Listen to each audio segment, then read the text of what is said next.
and welcome to the IDEMS podcast. My name's Lucie Hazelgrove-Planell. I'm a social impact scientist and an anthropologist, and I'm here today with David Stern, one of the founding directors of IDEMS. Hi, David. Hi, Lucy. We've just come back from an exciting trip. I assume we're going to talk about that. Yeah, exactly. So the McKnight Foundation was organising a FRN Convening, a convening discussing farmer research networks, bringing together representatives from the three areas of practice, let's say, in the world where they work, so the Andes, West Africa, and East and Southern Africa, plus a whole number of invited guests working on related issues, from, I think, politicians to other funders or other donors. UN agencies, international research organizations, CGIAR, or 1CG, I think it's now called. Yeah, a whole range of other people. And so we were there as research method support from our grant for research method support, where we work a lot with farmer research networks, supporting them in a range of different ways, although actually it's a bit more complicated. Do you want to talk about the other meetings that sandwiched it as well? I think let's focus on the convening itself, because the convening was really important. And I've been involved with this program for 10 years now, and this is a big deal. This is the first time we've had such a convening. And FRNs, farm research networks, have been happening for much of that 10 years. And this time, with the external guests, this wasn't really about the FRNs, the existing ones that exist within CRFS, the Global Collaboration for Resilient Food Systems, which is McKnight's program. But this was very much about this approach and looking externally. And one of the things which really excited me about the approach was that, about the convening, was that the approach was now conceived as something which could be relevant beyond the work that's been happening within CRFS for the last 10 years. We should say that perhaps COVID stopped the previous convening from happening in person, but there wasn't an online one, if I understand correctly. There have been two. There was a face-to-face one, but that was internal. And then the online one was also internal. And so there have been such meetings before, but really inward-looking, trying to learn. And this is one of the things I love about working in this program, that it is very reflective. It's really smart people thinking hard about problems. And one of the things that I really appreciated was that in this convening, this idea of bringing in the external guests or external thought leaders, we were challenged then. Is this really different from what's happening elsewhere? Is it not different? And I found many differences and many similarities with what's happening elsewhere, which I was sort of already aware of. But I found it so useful to actually engage with a number of people who are thought leaders in their own right, but not deeply exposed to CRFS thinking. And it was very interesting to me how there's huge amounts of money going in to more conventional ways of doing things. And people who are leading that work are thinking very hard and very deeply about what they're doing, but they haven't had some of the insights that we've had, which we now take for granted. One of the discussion points that came up in very interesting ways was just this simple thing of paying farmers to be part of a research. And it was very interesting that when the farmers brought up some of the issues that they had, one of the big issues was that, the researchers come in and then what's the data for? What's it used for? They don't really see the use. And the thing is, these two things go together. That actually a lot of the international research funding is just these relatively short-term studies where you don't work for a long time with a single group. And so therefore, it is appropriate to give them recompense. But it's also, you're not really doing it for them. No. You're doing it for learning. Whereas very central to the FRN approach is the fact that the farmer networks, whatever the shape they take, and they take different shapes in different contexts, but they are central to this. And interestingly, also in our list of participants, I think we both forgot to say farmers because we're so used to farmers being present at these research meetings. Absolutely. You're absolutely right. This fact that there were local farmers, there were farmers from within the region, there were farmers from across other regions, who were there, who were present, many of them representatives, many of them able to use their voice powerfully to communicate with others. So they're not necessarily a random farmer. They are farmers who have leadership positions and have grown into those leadership positions because they have the ability to interact at multiple levels. But farmer representatives all the same. And their voice is extremely strong within our communities of practice, within CRFS approaches, within these FRN approaches. But it's very interesting how different that is and how different this felt in other approaches. And the other point which I found was very interesting was on the researcher side. We've got something which came out, it was actually on the posters from the Agroecology Hub that our team helped sort of bring out, this idea of this generalist researcher. And it was very interesting that this is a concept which resonated extremely strongly with a number of people at the meeting who are embedded in FRNs, who have actually played that role in some sense and are recognizing that they don't know. There aren't that many examples to follow. There aren't that many role models. But it's something which within the FRN approach, in certain cases, is emerging as something which is really important. Can I just explain here? A generalist researcher, the idea of this is not that an academic stays very much limited by their discipline, but uses their skills that they have learned as a researcher to actually research and find out ideas and knowledge from research about other issues which the farmers are experiencing, to try and find knowledge together. I would frame it slightly differently. It's this element that the researcher is not there because of their specialist knowledge. They are there because they have built relationships with the community they are serving. And that's the thing, that human connection, that human element. They have the skills of a researcher. They're not embedded community workers in that sense. They are researchers, but they are playing the role because of their human connection. That's such an interesting distinction. And there was one of the participants from the CGIAR centres, which is this sort of big collaboration of research centres, who said they'd thought about this before and they had the concept of a community embedded researcher, which I really like.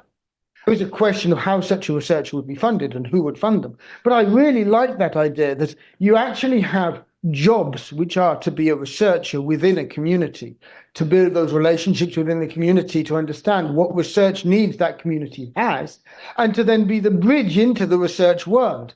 What a fantastic job that would be.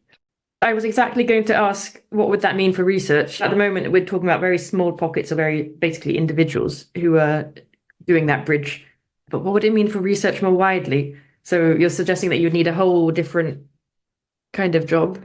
Well, yes, I think that, the idea of actually having researchers embedded in community is a really interesting one. And I think it would change the nature of research, but I think it would change it in a very positive way if we could actually build the structures around it, because I think it would enable transdisciplinary research in a very different way. I mean, one of the components of that is that you don't need everybody to be transdisciplinary to have transdisciplinary research happening. But this generalist researcher would, by their very definition, be transdisciplinary because they wouldn't be limited to their discipline. They, ideally, in my mind, would have a strong disciplinary background in some discipline, but that would just give them the perspective to understand the need to consult with specialists in other disciplines and to bring them on board. Well, and this is the thing, it's not a pure transdisciplinary approach, because we're not asking everybody involved to be transdisciplinary. But we're having a transdisciplinary approach where there are people leading it from within the community who are inherently transdisciplinary. It's a really, really interesting and exciting idea. And it's not clear to me that it would be feasible at this point in time for all sorts of interesting reasons, not least because it's not clear to me that if we had such an approach, that such community-enabled researchers would have career progression. that they would have the opportunity to progress themselves, to get recognition for their work. Because in some sense, the way they're doing research is very much at odds with the traditional disciplinary focus of academia. So there would need to be interesting changes or shifts in our academic structures. And it's not clear to me as well at this point that for researchers, that there is a good long-term job. I can absolutely see the value of early career researchers embedding themselves in community and playing this role. But in some sense, you don't want that to be an individual. You want it to be somehow institutionalized. And so I don't know what this would look like. If it depends on individuals, it sort of is inherently not quite right. But we need that skill set to be recognized and valued. And we need those positions to be something where that trust is built. But at what level is it built? Is it built with individuals? Of course, that's important. With any community, it's an individual relationship, it's human contact, which matters. But we don't want it to just be one-on-one. We want it to be scalable. And that means elements of institutionalization, which are challenging. I don't have the answers here. But there are wonderful questions which have come out. So that's one aspect. Yeah. What other questions are you thinking of?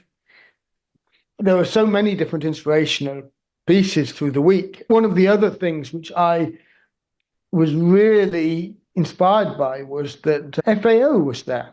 You know, FAO is a UN agency, the Food and Agriculture Organization, and there is interest within FAO in agroecology, which is a good point of alignment. And they also have an approach, which they've been doing for many years, called farmer field schools, which relates very well with the FRN approach. In fact, some of the people who first created the idea of the FRN approach, and I'm thinking particularly of Rebecca Nelson in this, was deeply, deeply schooled, you could say, within the farmer field school approach. And her critique of the farmer field school approach was simply that, well, there's so many great farmer field schools, but we're not learning across them.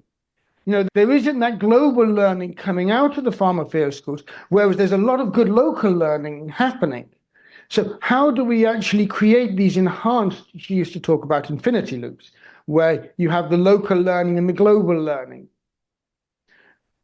coming out through data, coming out in different forms and informing others. A lot of the FRN initial conceptualization came almost as an extension of thinking about the work which is so good, which is happening within farmer field schools.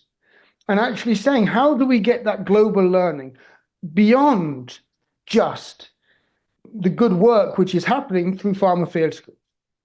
And I think this is something where to have FAO there and to be part of this and to be part of thinking about this, oh, it's so interesting. And what was so interesting, of course, is that FAO also has now real efforts to get data at scale using indicators and so on, like tape and others. They've got distinct, if you want, innovations happening related to agroecology, including these indicators such as tape, and related to the farmer field schools, which have been so well established all over the place. And yet, the idea of bringing these together and actually trying to think how to have this learning, how to do it differently, this is what we have been grappling with for 10 years. So that opportunity now to think at a different scale, 10 years ago when we started thinking about FRNs, we didn't know enough.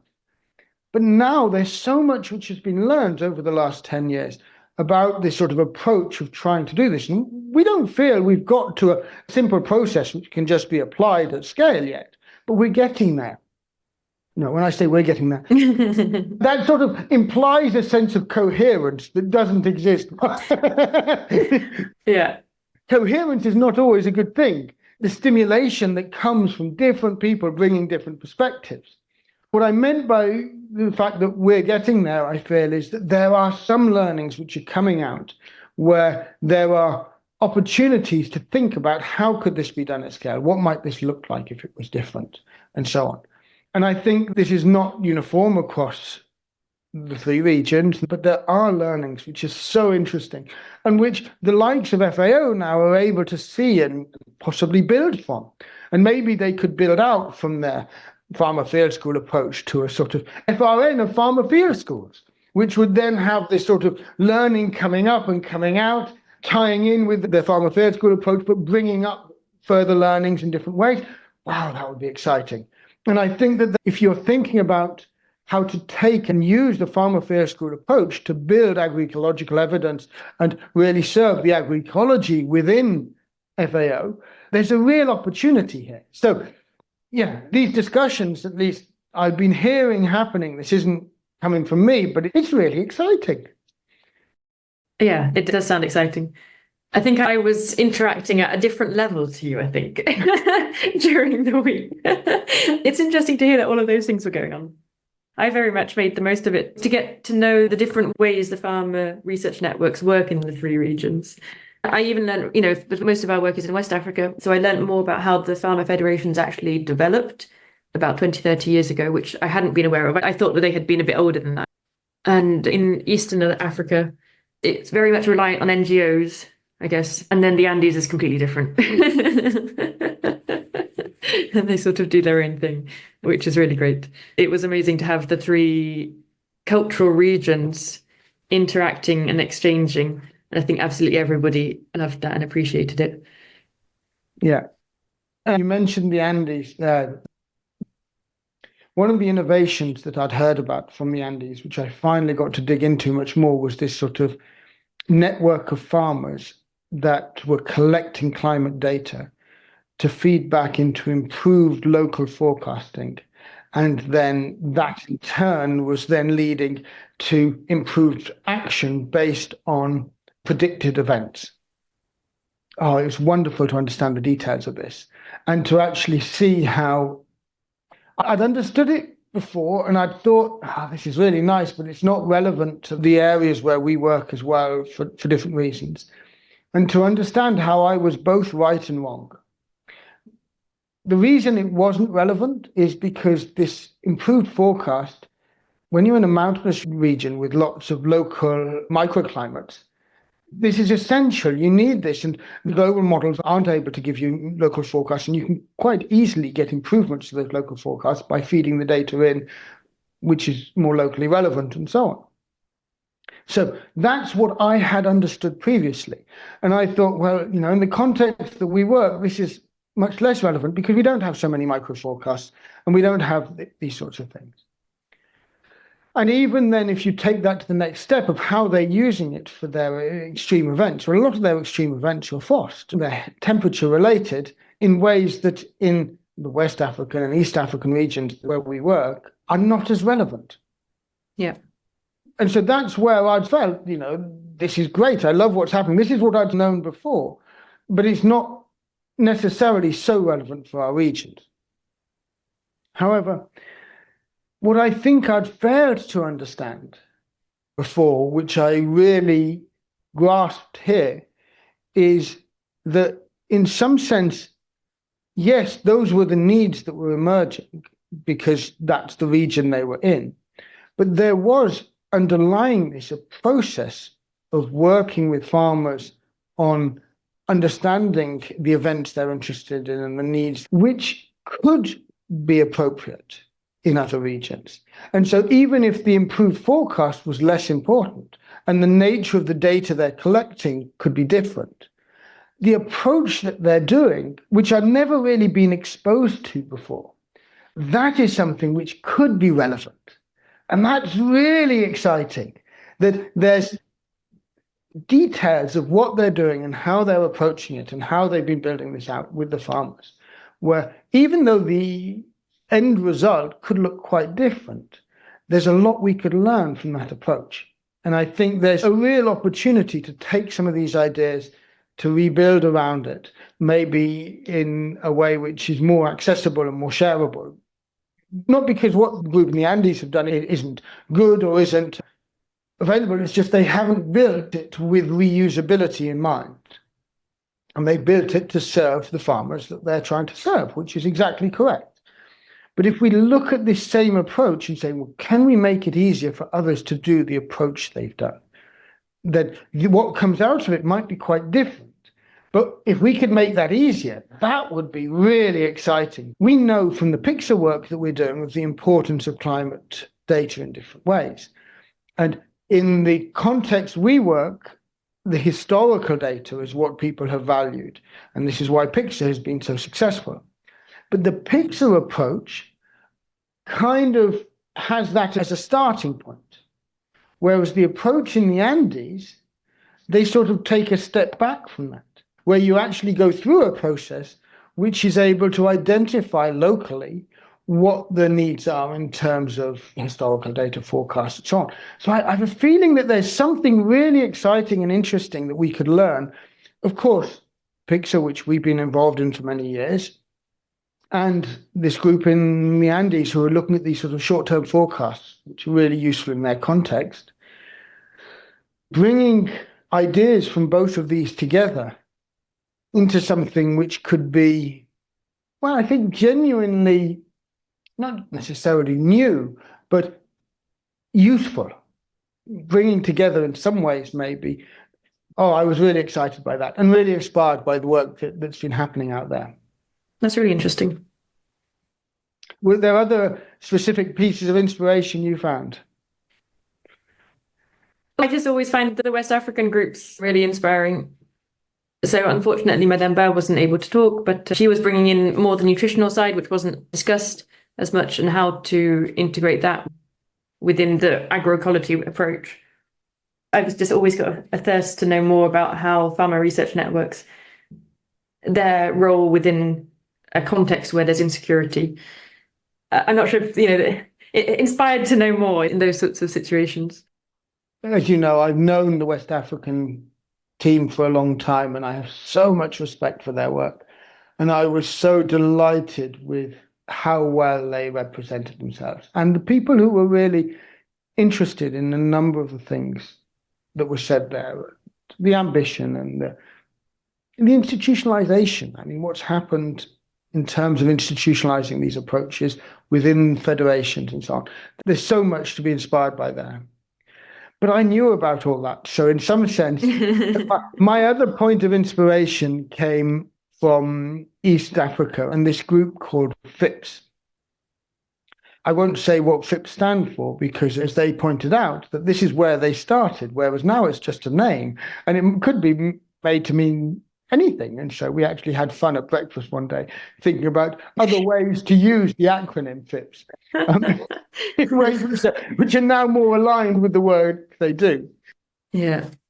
But the thing which was really inspirational about the way they've taken ideas from FRN and tried to sort of fit them into structures which can scale, are trying to get these out at scale in certain ways as part of other structures that they've built, and how well they fit in, and how they capture part of the FRN process, but I would argue not all of it.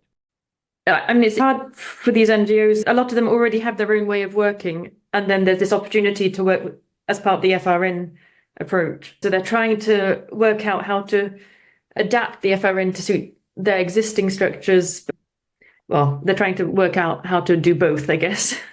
Well, this is what's so powerful. And with FIPS in particular, their existing structures meant that they could get things out at scale. So they have these FRN type groups, lots and lots of little ones of them. I think they said 96 in sort of Western Kenya. And they don't have the same structure that I would recognize in other Kenyan FRNs. They don't have the same researcher interaction at this point in time. But that doesn't mean they don't have the opportunity for that. And this is part of what we were discussing in very interesting ways, that from where they've got to, they've prioritized, in some sense, building the farmer network. And the research took a little bit of the back seat. And so one of the things we were discussing is, well, how could we strengthen the research component? And this is really exciting because I think in many other cases, the farmer research has been prioritized maybe over the network and actually building those structures to be able to network together. There's so many different cases where different things have been prioritized. What really inspired me about the FIPS approach was that they had really prioritized the farmer network element in certain ways. And we were able to now discuss, well, okay, how do we strengthen the research? And what is it that needs research? And actually ask the question, is research even needed? And I think the answer to that was definitely yes, but not maybe in the way that it's coming out elsewhere. This is something which there are plenty of research questions which are emerging. And so trying to think how those bubble up and how you actually now get the right sort of elements of research coming in to strengthen this in ways which really help, really fascinating. That was another point of real excitement for me, to just think and be challenged by a group taking a very different approach, but doing so in a way which enables us to think about the approach where you could be getting the elements of it out at scale and then bringing the research in more strongly afterwards. Oh, that was exciting. I suppose it's exciting in the same way that the farmer field school approach enables us to think about that as well. But they have a very different approach. Well, it's not a very different approach. It is a slightly different approach on the ground. So to have FIPS having taken the FRN approach, but weakening the research to be able to scale it, and now discussing with them what it might look like to put the research back in more strongly. Oh, I really enjoyed that discussion. That sounds great. And as you're saying that, I'm sort of thinking, that's a bit what happened also with the creation of the farmer federations in West Africa then. They started by creating networks, basically, or organizations, and then the research side came later. Yes, absolutely. And the farmer federations in West Africa, as you said, the current structures, and some of them, as you were learning about, they date back to 20, 30 years. But the ideas of these and structures behind these do date back longer. And there are others which have a longer history. But what's really interesting is that if you think about how they have been built up around these networks of farmers with mutual support and actually gaining benefit from that, that's the obvious way to start. Exactly. If we're really wanting to build strong farmer research networks, well, we need to start with strong farmer networks. What's really interesting is that there was a case in the Andes which actually was the opposite. Oh. It started very much, as I understand it, about farmer research and supporting farmer research and trying to help groups of farmers involved in research. And eventually it really gained momentum as an approach, but it was really about advocacy and promoting farmers' rights. It's a wonderful story. It was now a really big and powerful organization whose origins were in farmer research, but then really grew into advocacy because that's where the need was. And I think this is the key thing. When I think of agroecology, it's practice. It's actually helping farmers farm better and get more out of their farm and maintain their environment and all the rest of it, have cohesive society. It's research, which is about actually getting the evidence and learning from this and actually being rigorous in what we're doing and being able to make sure that this is what is transferable to elsewhere, can be learned and can be shared. This has sort of global implications and so on. And then it's also, of course, the advocacy, promoting the farmers' rights and being able to support the farmers at a political level, be built in positive ways around these communities. And the fact that maybe the balance shifts from one to the other over time, oh, that's a nice sign to me. Now, my expectation is that things will get stuck. And so there's no perfect system or perfect solution. But I do like the idea. I like starting with the practice and then the research coming in as something which actually adds value to that. And if it doesn't add value, it doesn't stick. But we have wonderful cases in the West African context in particular, where that research has added value to the extent that it has stuck within the institution, it's been institutionalized. And then, of course, this research should enable the voice of that community to be stronger and to be heard, that's another level. And the fact that there are instances of that emerging as a strong voice really encouraged me that this is an approach that can serve the three functions. Anyway, it's exciting times. It was an inspiring meeting. It was really interesting presentations and the people present. Well, it's interesting that for me, I can't single out the presentation. I know all of your comments are coming from the separate conversations you have had outside of the... Well, the people who were there together and the way they were brought together, the field trip was memorable. But it was the people more than the presentations. And of course, I've been in this community long enough that the presentations weren't as new to me as I think the fact that others were engaging in this was great. Don't get me wrong, there were a lot of people who come from their own area where there's so much entrenched thinking at scale about standard ways of doing research or ways of interactions, which I guess have come from a particular type of funding. And it's very interesting to me to see how, when you're stuck within those funding cycles, it's very difficult to see beyond them. And we're just so lucky to have been involved and engaged in McKnight's CRFS work, where they do have a very different way of funding, which builds this sort of communities and which is sort of reflective and thoughtful and deep. It's interesting to observe just how much funding cycles are influencing this. Yeah. And how common it was for people involved in maybe sort of bigger bits of research to be talking about things in such a different way, which really I can see how this relates to their funders, but it also demonstrates how far removed they are from actually doing anything useful on the ground. And, that difference between people who actually have time to embed, to be deeply embedded over time within communities, with communities, and the people who aren't, is just so visible. Yeah. It's really interesting to observe that.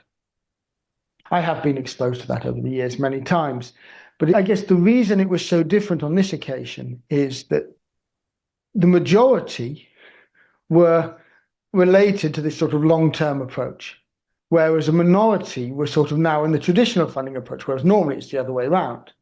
And the people who had come in from the sort of more traditional or more standard funding approaches, although they were in the minority, they were by and large exceptional. So they were really, really good people. So I really had a lot of respect for what they're saying and where they're coming from. But the impact of their funding words on them was so visible in this context, in a way where normally it wouldn't be, because they'd be in their element. And so this was really interesting to me as well. Anyway, so I do think that thinking about how much funding cycles have influenced the relationships between researcher, communities, and so on, these are really, really interesting observations again. I had a great time last week. I think that has come through quite clearly, and it's great. I had a great time from a different perspective. Yeah, but really good. Yeah, full credit to CRFS and McKnight for organising it. It was a really important meeting, I think, in a number of different ways. And timely. Timely, exactly. There's real possibilities for these ideas actually spreading further. That desire to have a further influence is wonderful, because there's a lot of internal learning which hasn't been shared out beyond so much, and putting it out there, engaging other people in it, really interesting. Great time. Thank you. Okay, thanks, David.